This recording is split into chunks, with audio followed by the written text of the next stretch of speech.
So this video is pretty much the demonstration that I did with you guys on value scales in class. And we're going to start with graphite, which is basically a pencil. Now, if you are right-handed, you're going to want to start in this box. We're going to go dark to light. And if you're left-handed, you want to start in this box. All right, so go ahead in that first box, shade it in as dark as you can with your pencil. You want to make sure that it is solid, so no streaks, no splotches. I'm sorry, I forgot to turn that light on. Makes it a little bit easier to see with the light on.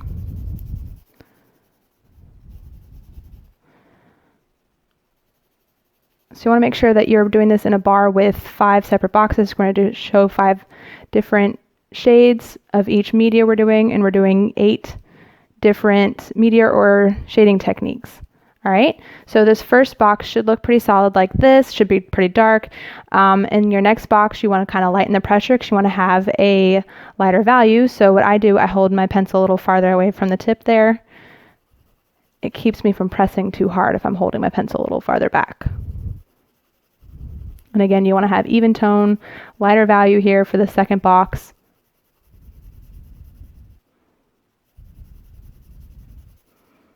And you should see 2 separate values here. All right, if you're ready to move on to the third box, you want to have a lighter value. Again, not a lot of pressure. You want it to be even.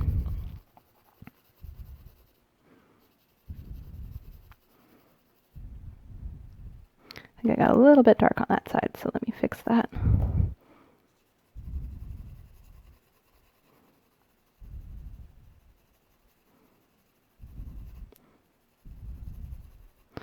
All right, and then for your third box, well, fourth box, really light pressure here, and you don't want to touch the 5th box. That one should stay white, but you should see 5 different values. All right, so next we're going to move on to color pencil and shades. What shades means, just you're adding black to a color.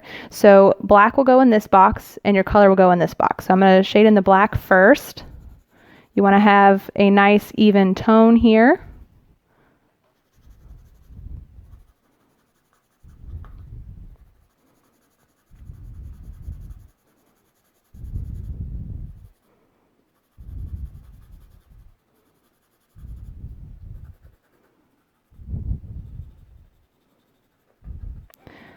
So try not to let your color pencil get streaky or splotchy.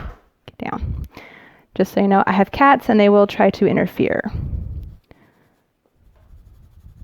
All right, then you're going to move on to your color. So go ahead and put the color on the opposite side of that bar. Fill that box up with a solid tone.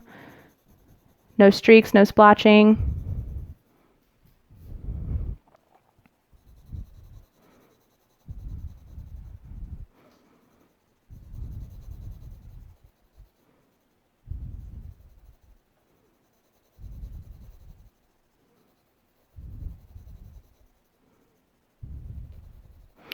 And then when you've got both of your boxes shaded in, you're going to move on to the second box.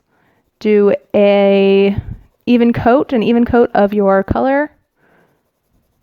This box should have more color than it should have black, so you want to make sure you've got a pretty good even coat down here of a good bit of color. Not as dark as that first box, not as much color as that first box. And once you have that even coat, go ahead with your black. Put a layer lightly of black on top of that. And then you're going to go in the opposite direction with your first color. You want to go in the opposite direction than your other strokes because it helps to blend the colors better. So I went side to side, which means now I'm going up and down with my pencil marks. And you should notice a darker shade of the color. So you should notice a change between the 2 boxes. All right, then we're going to move on to the middle box, that third box. You want to put down a layer of color. This should have more black in it. It should start to be looking a lot darker than that first box.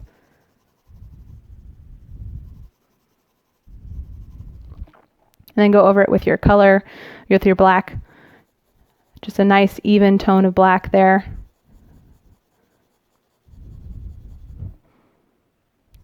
Once you get an even tone, go back over it with your color. Just try to keep it as even with the amounts of color to black as possible. This should be a true medium between these two.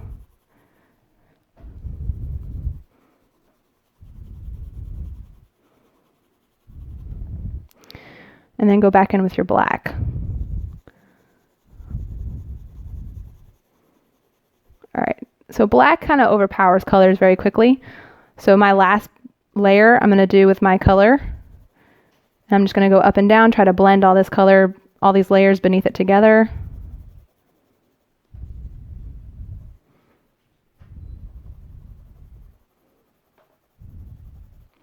All right, you should again notice two distinct shades. So this one should look noticeably darker than the second one. So for this fourth box, you're going to start with your black. Again, black overpowers colors very quickly, so you don't want to put down too heavy of a coat, but this box should have more black in it than color.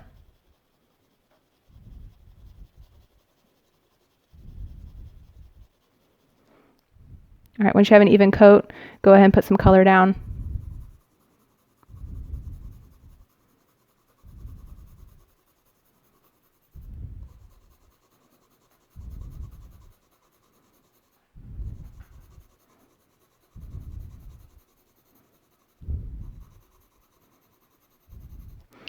And then go back in with your black.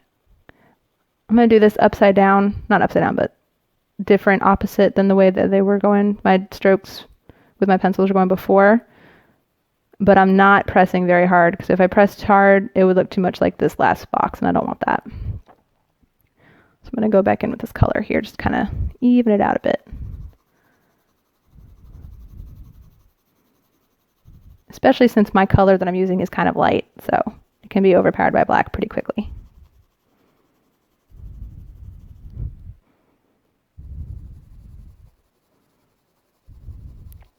Sometimes you need to go back and forth with your colors until you get the exact right color.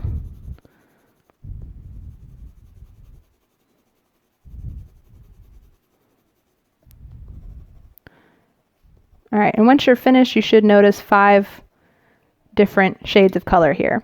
All right, so next is tints of color. So what a tint means is adding white to it.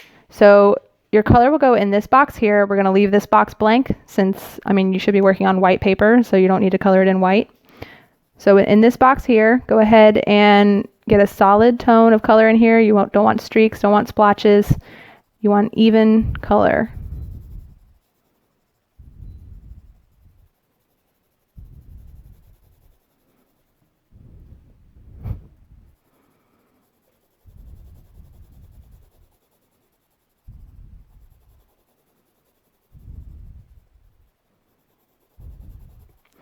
And when you have your color put down, go ahead and move on to the second box. You want to make sure that you're not coloring in as dark as that first box, but you still want a nice solid layer of color.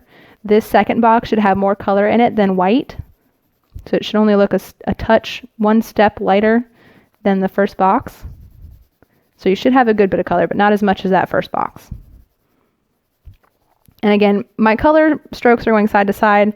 So when I use my white, now that I've got a nice even tone here, I'm going to go up and down with my pencil strokes, and you'll notice that it kind of smudges the colors together, but it also turns it a little bit milky, which is what happens when you use white to blend your colors, but it can be used as a color blender. You just have to understand that it is going to turn your colors milky, but you should notice 2 different tints there. So once you finish that second box, go ahead and move on to your third box. This box should have about an even amount of color to white mixture. So don't go as dark in this box with your color as you did in the previous box. And once you get your layer of color down, go ahead and go over it with the white. And again, you should notice a third tint, separate tint from the first 2, should look lighter from the first 2 boxes. And then you're going to move on to the last box you're going to color. You want to make sure you're doing this really light. Just a touch of color here, and then go over it with your white. If you happen to not have an even amount of color, go back into one of your earlier mixtures and add a little bit more. Or if you happen to not have 4 separate or 5 separate tints when you're finished with this, go back into one of your earlier boxes and add a little bit more of your color to kind of darken the color a little bit so you can see the different tints, but you should have 5 different tints here. All right, so this next bar, you're going to be mixing 2 colors together. So one color will go on one side, and this is my second color 2 over here, so I'm going to be filling in this box over here on the right, and color 1 should go on the box opposite it.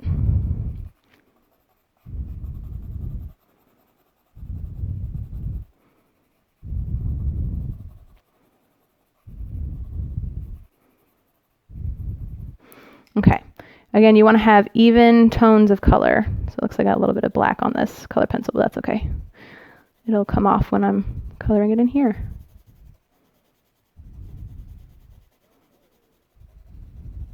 I know some of you may be worried with this color mixing that you're going to ruin your color pencils, but don't worry, it won't ruin them. All you have to do is just, mark off to the side a bit to get that color off there, off your color lead, and it'll be fine. All right, so we're going to do the second box first. You want to have more of color 1 in this mixture than color 2.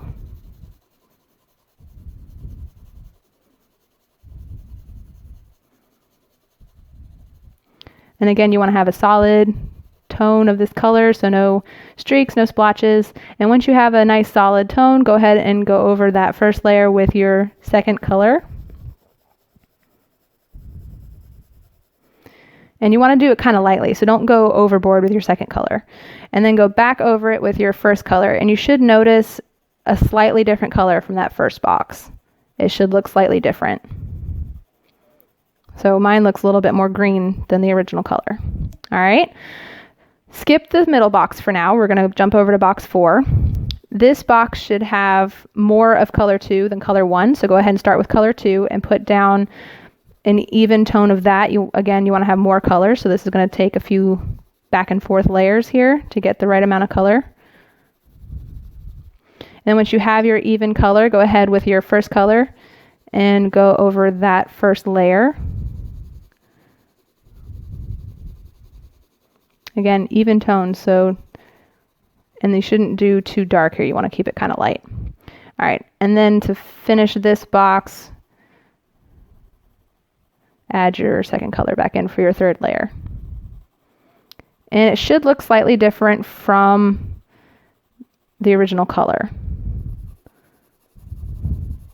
So mine's slightly lighter, but I think I might go back in with this color because, again, this color is kind of light and it's a little easy to overpower. So I'm just going to go back in here and add a little bit more back in so it's easier to see the transition between the two. All right. Once you've finished boxes 2 and 4, go ahead and work on box 3. Box 3 should be a perfect medium between these, so you need to have a nice even mixture. So I'm going to start with my first color, since this one's a little bit lighter than the other color and can be overpowered a little bit easier.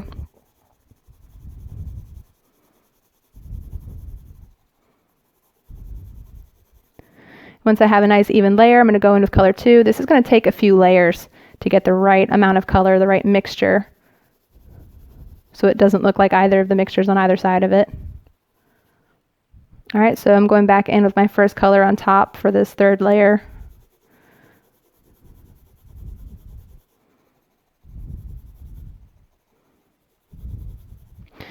And then for my fourth layer, I'm going to go in with my second color and just try to, I'm using very light pressure here just to make sure that I'm mixing the layers beneath it and I'm not overpowering it with this second color here. So I get a nice mixture.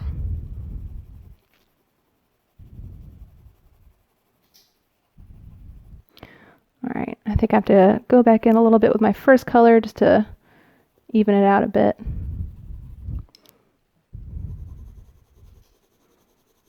And there you go. That is color pencil color mixing. You should have 5 distinct tones of color.